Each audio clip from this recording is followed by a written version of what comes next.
Hai, Assalamualaikum and welcome to Pika Storyteller Channel. Pika nak ucapkan terima kasih pada korang semua yang sudi untuk klik pada video kali ini. Dan seperti biasa pada yang baru saja datang ke channel ni, jangan lupa untuk terus tekan butang subscribe di bawah dan juga follow Pika di Instagram Pika Storyteller. So sekarang sebelum Pika mulakan dengan video kali ini, Pika ada nak share dengan korang satu produk iaitu Vanilla & Co yang mana Pika dapatkan daripada Shopee.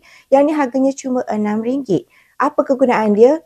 Memang sangat bagus, especially untuk perempuan dekat luar sana yang suka menggunakan makeup yang tebal. So benda ni memang sangat bagus sebab dia tidak mengeringkan kulit muka, tetapi sebaliknya buatkan kulit muka kita ni nampak macam glowing selepas menggunakan produk Vanilla & Co.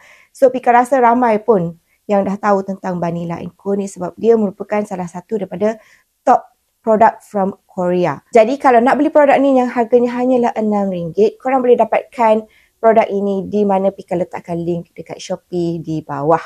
So sekarang tanpa kita buang masa, jom kita mulakan dengan kisah seram kali ini.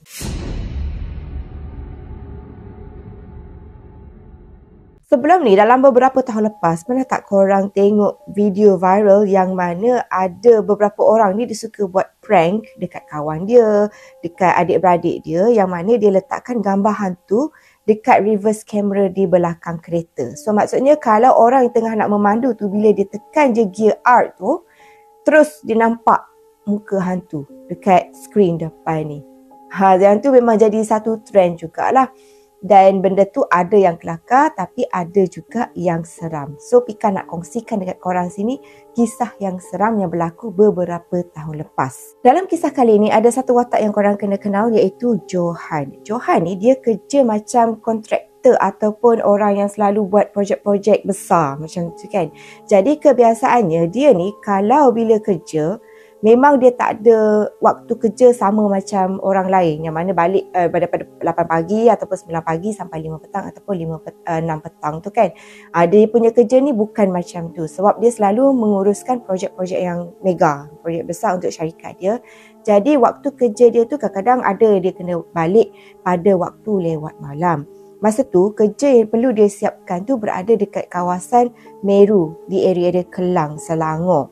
Jadi pada masa tu kata Johan jam menunjukkan pukul 1 pagi. Okay, so masa tu Johan kata bila dia tengah memandu pulang tu menggunakan jalan Meru semua tu, memang keadaan jalan sangat-sangat lengang, tak ada orang langsung. Dan tiba-tiba dia ni sampailah dekat satu traffic light. Kan tadi Pika cakap yang masa tu pukul 1 pagi kan, jalan lengang semua. So Johan ni pada masa yang sama juga dia adalah juga rasa macam mengantuk, penat kan, baru balik pukul 1 pagi tu. Lepas tu dia pun ubahlah siaran radio semua ni untuk menghilangkan mengantuk dia tu. Tiba-tiba dekat traffic light yang tak ada orang tu, dia nampak ada seorang perempuan berbaju putih dan rambut dia sangat panjang melintas jalan. Maksudnya lintas traffic light tu.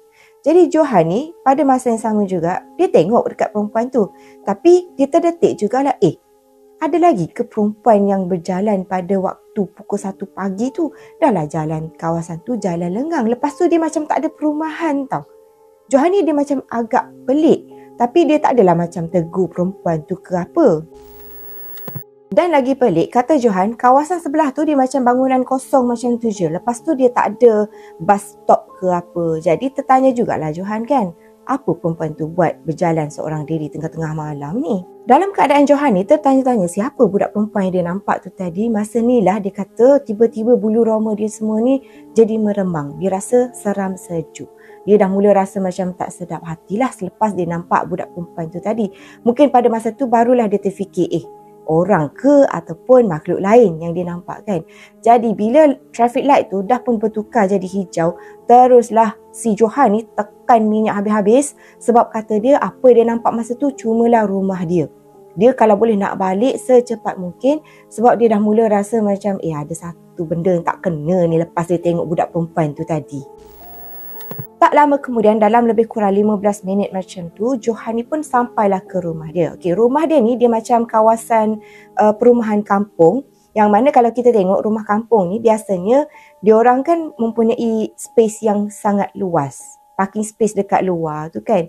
Jadi seperti biasalah, Johan ni dia masuk dalam pagar rumah dia.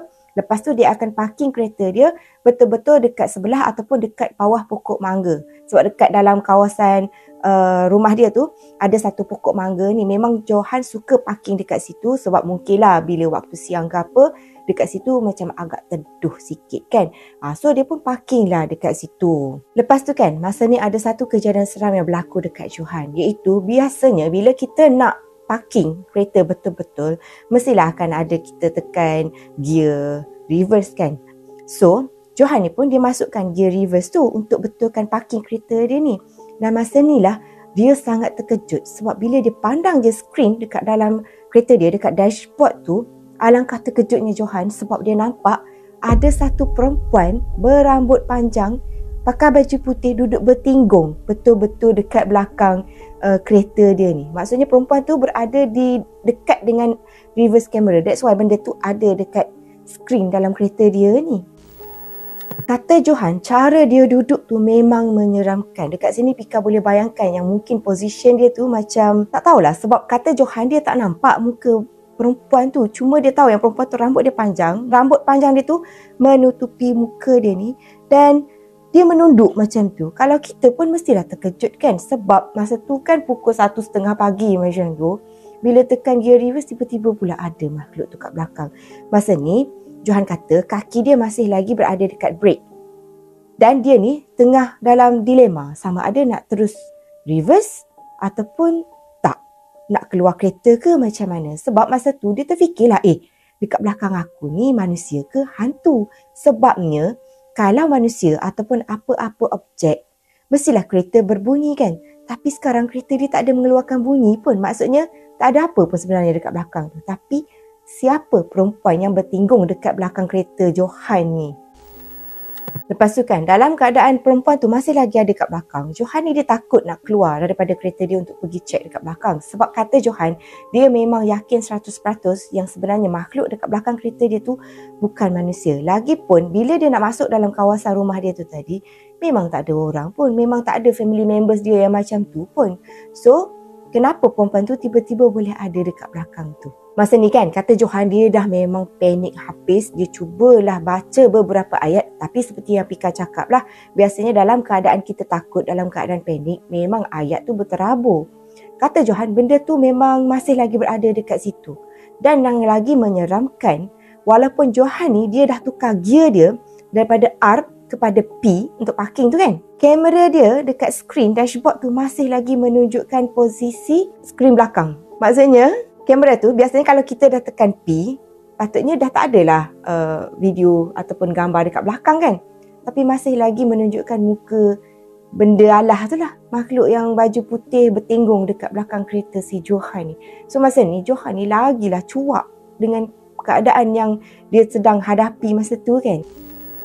Jadi dalam keadaan dia terlampau panik tu, dengan dia baca ayat tapi tak kena, benda tu masih ada semua, Johan ni pun dia terfikir sesuatu, iaitu dengan menekan horn berkali-kali. Masa ni kata Johan, memang dia dah tak kisah langsung kalau dia tekan horn tu mengganggu isteri dia ke, mengganggu jiran tetangga ke apa, dia tak kisah langsung. Sebab yang penting dia rasa selamat, barulah dia akan keluar daripada kereta tu.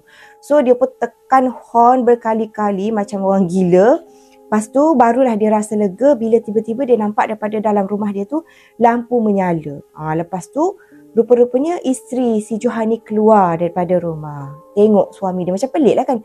Kenapa pula suami dia ni horn tengah-tengah malam macam tu kan. Lepas tu Johan ni bila dia tengok isteri dia keluar daripada rumah, barulah dia rasa selamat. Lepas tu dia pun terus turun daripada kereta dengan muka pucat semua tu. Lepas tu dia meluru masuk ke dalam rumah.